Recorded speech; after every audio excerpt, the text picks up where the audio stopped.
So ito na nga pala yung nabili nating pork yempo, 1 kilo. So linisan ko muna ito at mamaya po yung recipe, yung ingredients, mapapansin nyo wala dong puso ng saging, peanuts at yung black beans. Hindi ako gumamit nun, pero okay lang din sa nalagyan nyo. Actually yun yung mas tama, pero dito sa gagawin natin hindi ako nun gumamit ng tatlo na yun. Pero yung basic ito lang talaga at kuha nyo na lahat ng lasa ng humba.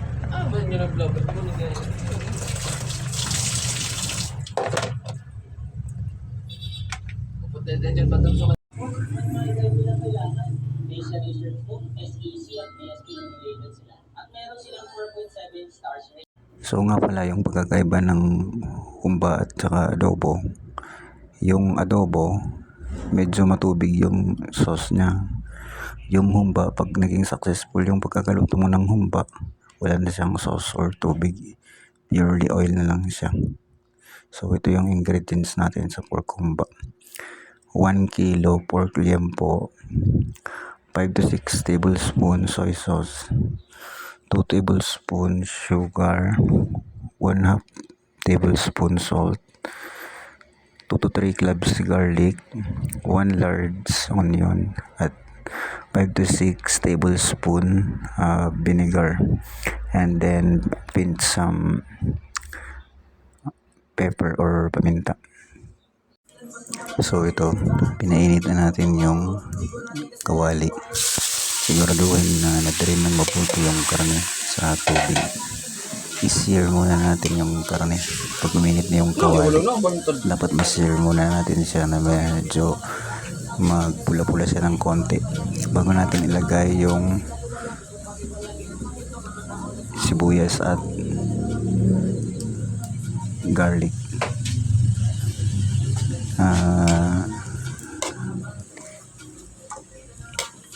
High heat po ito, naka-high heat.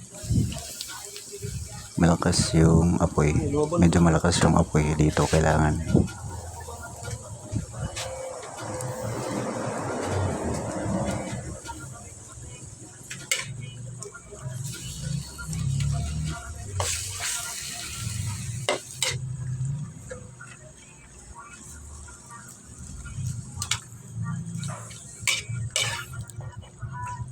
Stir lang natin siya na maluto muna ng konti yung mga karne. Mag-isa muna siya sa sarili niyang mantika.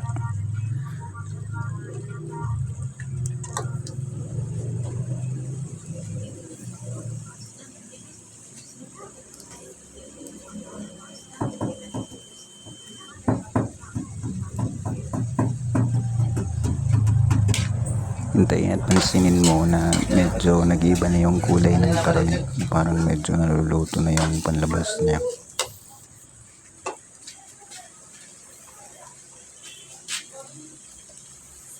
Yan, ilagay na natin yung sibuyas.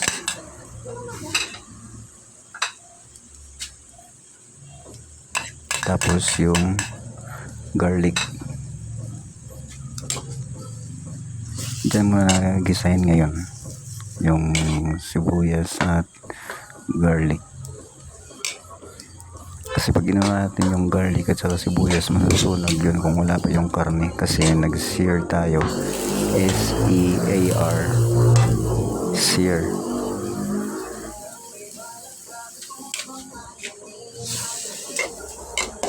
Ang pag-sear ay isang sekreto sa pagluluto para mas maging masarap ito.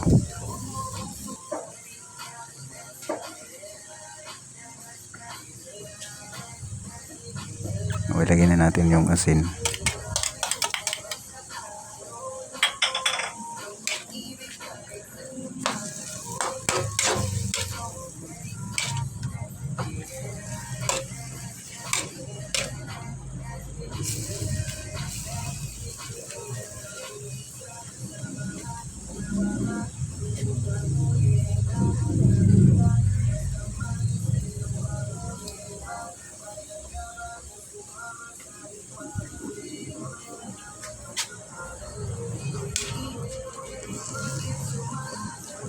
Haluin lang ulit ito.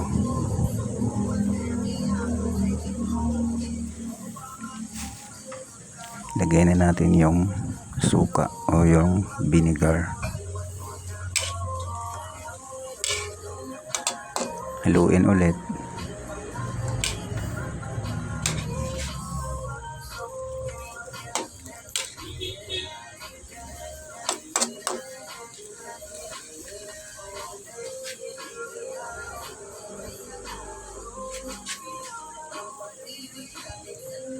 Ilagay yung toyo or soy sauce. Yung 5 to 6 tablespoon na toyo, pwede mo siyang dagdagan depende sa lasa. Pwede mong tikman yung sabaw niya. Kasi hindi natin siya pwedeng ma-standardize na 5 to 6 tablespoon kasi depende yan sa pag-absorb ng karne. Kung anong klase yung karne. Kaya adjust ka lang sa ilalagay mo. Tikman mo minsan. Huwag lang sosobrahan.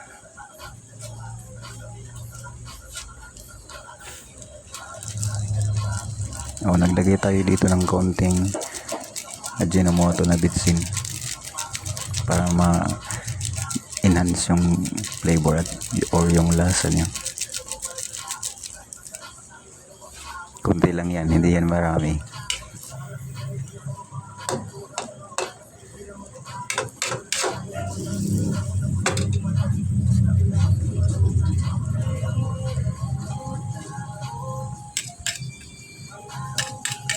Ngayon, nilagay natin yung brown sugar. Yung brown sugar, ganun din. Pwede mo siyang dagdagan later.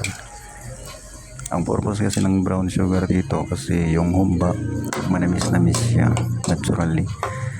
Tapos yung sugar, isa siya sa nagpapaitim na yung kulay talaga ng humba, medyo maitim siya kumpara sa adobo na brownish.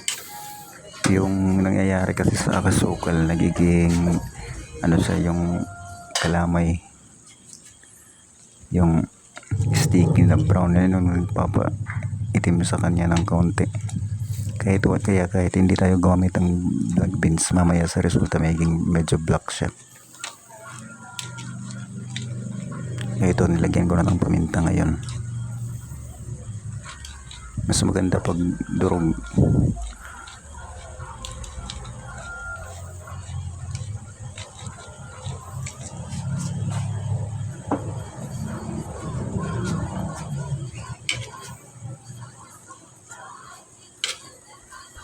Dinaluin nyo lang ito hanggang sa mapansin nyo na nagmi-mix na yung mixture nya.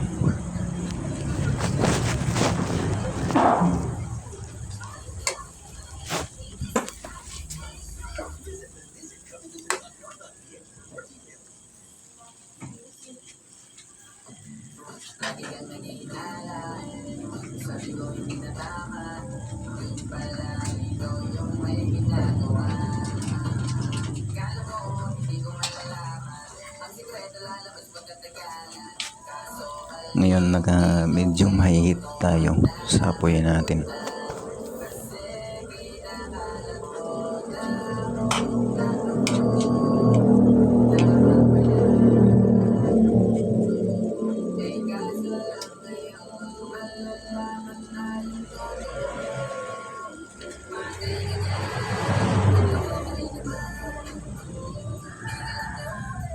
Diyan nagdagdag ako ng soy sauce.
Yun, tinakpan ko na siya dito.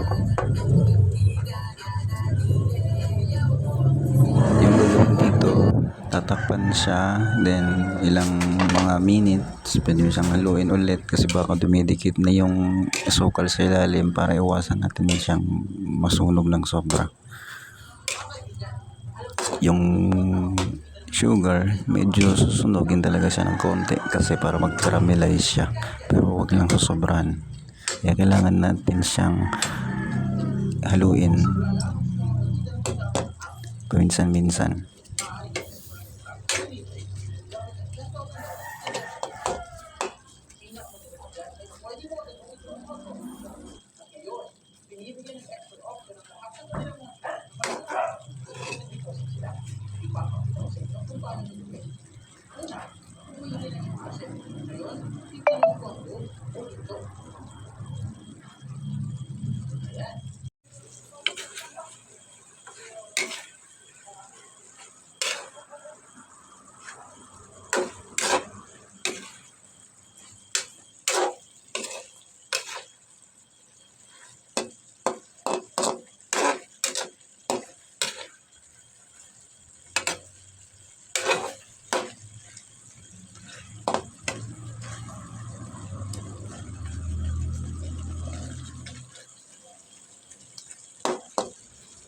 Kung mapapansin nyo dito, unti-unti na siyang nagbe-brown yung kulay ng karne niya dahil yan sa sugar na nagka-caramelize. Pero kung titignan natin dito ngayon, sauce pa siya, meron pa siyang tubig dito. So pag hinamo natin ito ngayon, pwede na siya, pero yung labas niyan, adobo. Kasi sabi ko pa nga kanina, yung pagkakaiba ng adobo at saka humba, yung adobo, ano siya, meron siyang sauce. Pero yung humba, purely oil na lang talaga yung sabaw niya. Kaya yung humba, matagal siya masira kahit wala sa refrigerator, wala sa fridge. Basta mainit-init mo lang siya everyday. Kahit abutin ng ilang buwan yan, nasa labas ng rep. Hindi yan masisira, hindi yan babaw. Yung dapat nilang ingatan dito na hindi siya maisalang sa init everyday kasi yung molds mamumuo.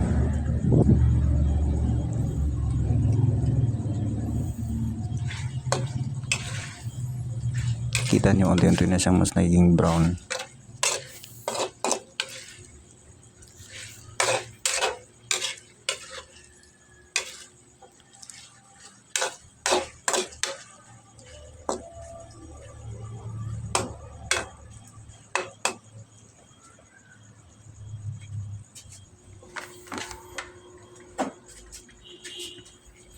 Dito, subukan natin siyang tusukin kasi kailangan yung humba malambot yung taba niya. Malambot talaga yung taba niya, medyo malambot na. Kaya sinusubukan natin siyang i-prick gamit ang tinidor.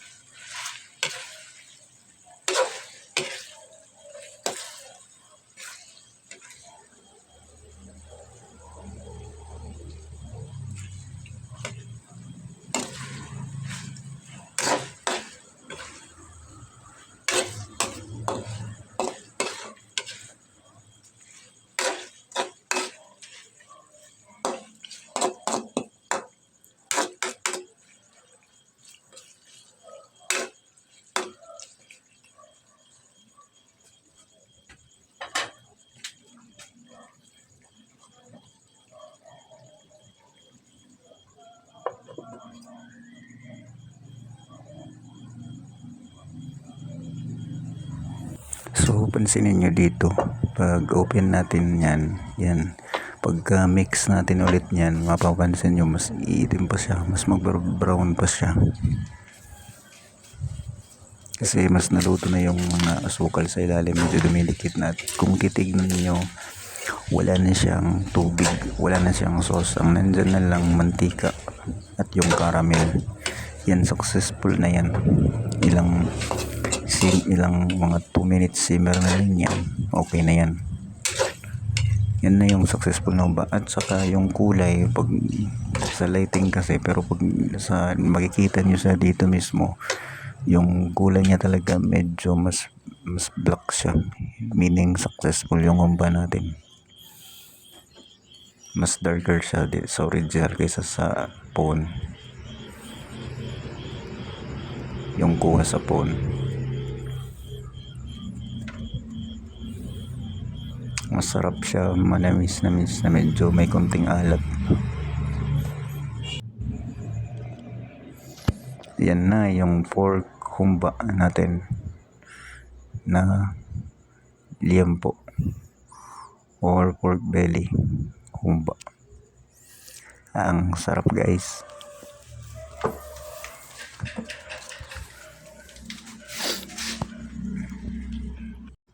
Hi guys, thanks for watching at pa-subscribe naman po.